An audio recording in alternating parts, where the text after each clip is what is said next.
Hai sobat, kali ini kita bakalan bahas dari pembahasan di buku Tarbiyatul Aulad karya Dr. Nazi Awan, yaitu tentang bagaimana cara memperbaiki orang dewasa dan anak-anak. Sebagaimana diri kita tahu bahwasannya kita akan menjadi pendidik nantinya, baik untuk anak kandung kita ataupun peserta didik. Dalam hal ini, kita haruslah memiliki keahlian dalam memperbaiki orang lain, meluruskan penyimpangannya, baik dalam usia kanak-kanak maupun dewasa.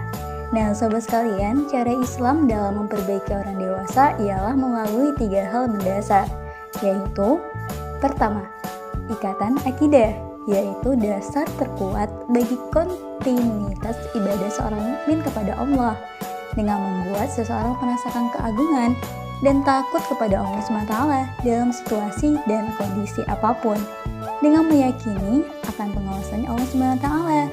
Sehingga ikatan ini dapat memperkuat potensi jiwa dan kemauan pada diri seorang mukmin agar ia tidak menjadi budak syahwatnya serta tawanan ambisi dan hawa nafsunya, dan ia akan menjadi pribadi yang baik. Kedua, menyibak kemaksiatan, yaitu menyadarkan orang untuk meninggalkan berbagai kerusakan dan bertekad bulat untuk membersihkan diri dari berbagai kehinaan. Bahkan dengan itu ia akan mendapatkan ketenangan jiwa dan mau meninggalkan dosa dan kejahatan. Ketiga, mengubah lingkungan. Dikatakan bahwa lingkungan yang baik akan sangat kuat pengaruhnya bagi perbaikan seseorang.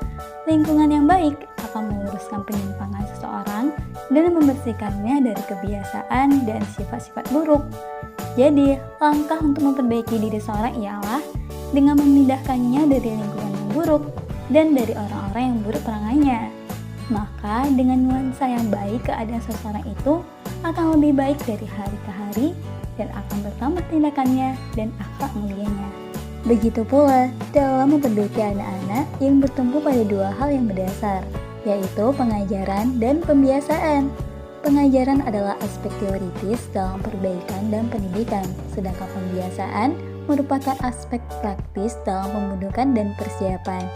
Imam Al-Ghazali pernah mengatakan, anak adalah amanah bagi kedua orang tuanya. Hatinya bersih bak mutiara bernilai tinggi. Jika ia dibiasakan dengan kebaikan dan pengalamannya, maka ia akan tumbuh di atasnya dan akan bahagia dunia dan akhirat.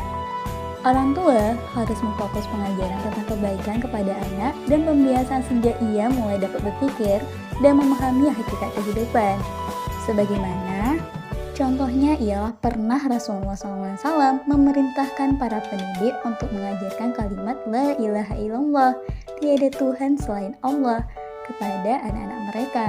Diriwayatkan oleh Hakim Ibnu Abbas radhiyallahu anhu dari Nabi SAW, beliau bersabda, bukalah pendengaran anak kalian pertama kali dengan kalimat La ilaha illallah, tiada Tuhan selain Allah. Ini adalah aspek teori, sedangkan aspek praktisnya ialah dengan mempersiapkan untuk mengimani dengan kemantapan jiwa dan kedalaman perasaan bahwa tiada pencipta selain Allah Subhanahu wa Ta'ala, dengan jalan memperlihatkan tanda-tanda alam kepada anak seperti bunga, langit, bumi, laut, sehingga membuat batinnya dapat menyimpulkan dan akalnya dapat menerima bahwa pencipta semua itu adalah Allah Subhanahu wa Ta'ala. Pengajaran dan pembiasaan ini merupakan upaya untuk membentuk, mempersiapkan, dan mendidik anak untuk menjadi manusia yang berakidah, beramal, dan berjihad. Wassalamualaikum warahmatullahi wabarakatuh.